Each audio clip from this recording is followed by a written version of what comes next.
Ellie James. I'm currently the resident artist at Uranus Fudge Factory. And I paint everywhere, on everything. I've been painting forever, but I would say the last 5 years I've kind of focused everything into painting. So 5 years? I come from a creative family and we always drew and painted and craft, and I had a Pinterest mom before Pinterest was there. But every job I was at, it just kept popping out. So I worked a lot with kids, and obviously glitter and painting and projects, that was all day. But even when I worked as an insurance agent, my boss would come to me and say, like, this office is really ugly, can you do something to it? Because he just knew that I would paint it up. So it was something that just kept popping out. And then when my husband went back into the military and we kind of revamped our life, I didn't have time, because the military is the way it is, to have a full-time job. So I just did it for friends, and they told their friends, and they told their friends, and it became this huge thing. And I just went back to it. My husband and I have had 2 separate lives together. It's still weird to call myself a military spouse. I don't feel that way. But he was a state patrol policeman, I guess is the easier one, but in the state patrol in Colorado.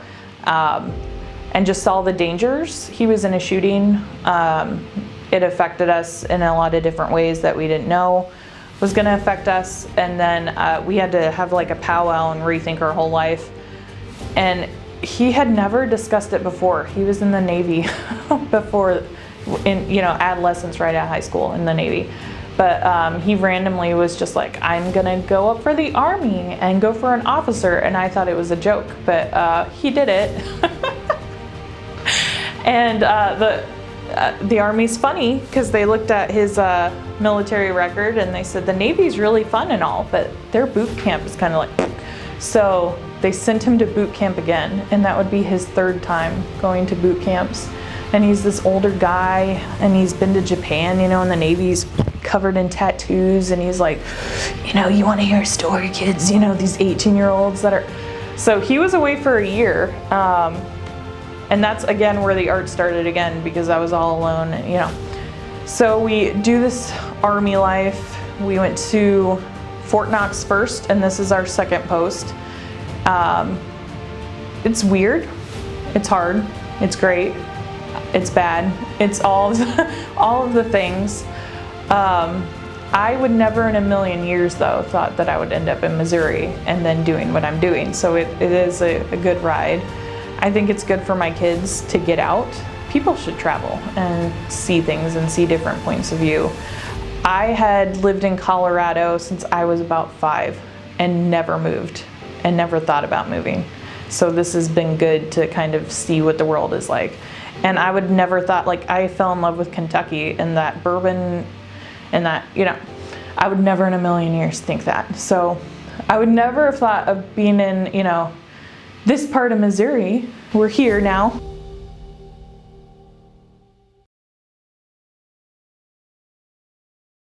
I think when we're young, we're just drawn to Van Gogh because the colors and the shapes. And I actually forced myself away from Van Gogh because I just thought that was so cliche. So I started finding, now because of social media, I find people every single day that are very underrated. But as an adult, I think I hated my art and tried to force it to be something else. And then it actually has come back to a Van Gogh-y, lots of shapes, lots of dots, lots of colors.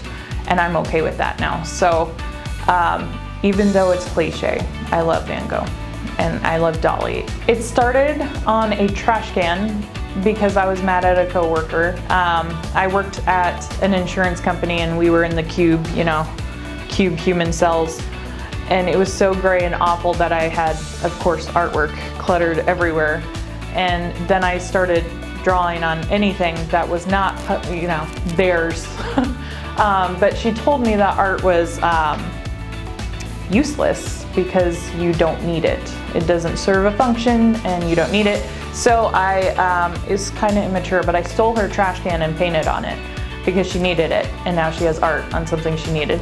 So then it became on water bottles, on anything I can get my hands on. But when we went to Kentucky, I fell in love with the bourbon. I don't know if you've ever seen the distilleries, but it's in the air.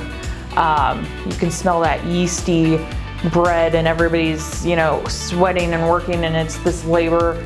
And these barrels are charred, and it forever has that smell and history and all of that.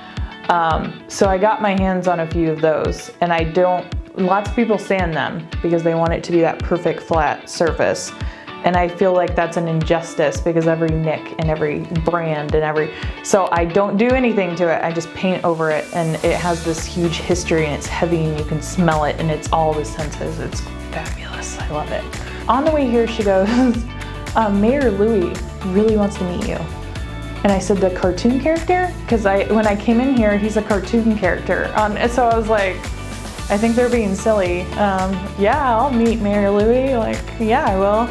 And he's a real dude, and he's there, and he's all excited, and he's, she is the one that's logic, and she's, we would like this painted, and this painted, and this painted, and he's like, and then you could paint the walls, and you could paint the poles, and you could paint the ground, he's blowing stuff that she doesn't, even know that you could repaint the dinosaurs, you could be, and she's like, okay, let's just, So he took me on a tour of the place. He showed me the bus, not the inside, but just like, where were we thinking about doing this, where we're doing that.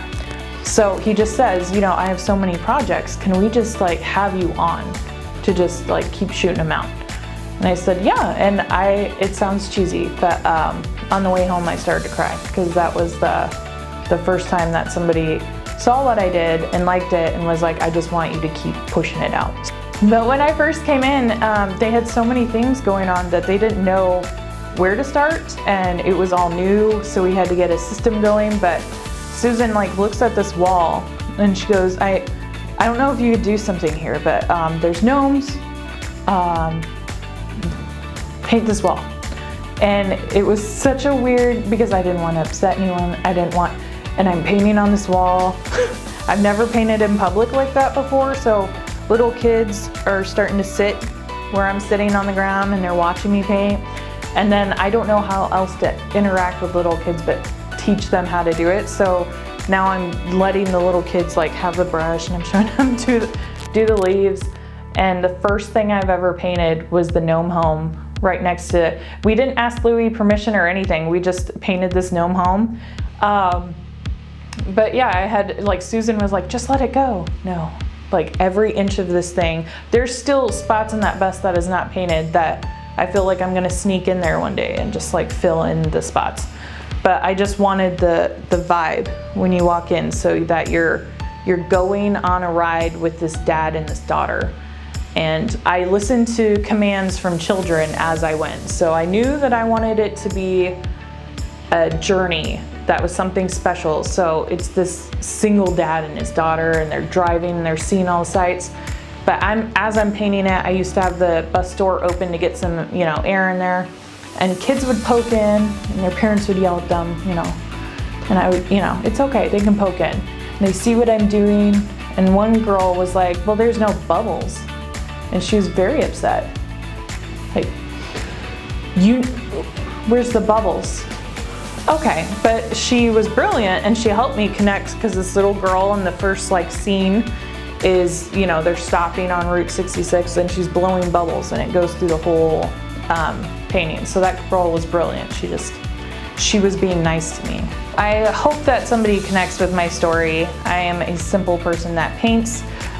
Please view my artwork around here. Tell me what else you want to be painted here. Go check out my artwork in the back, and let me know what I can paint for you guys. The best place to reach me for that is usually my art page on Facebook. That is EJ Beyond the Canvas. So if you just shoot me a message, we can discuss things. And I do customized work all the time.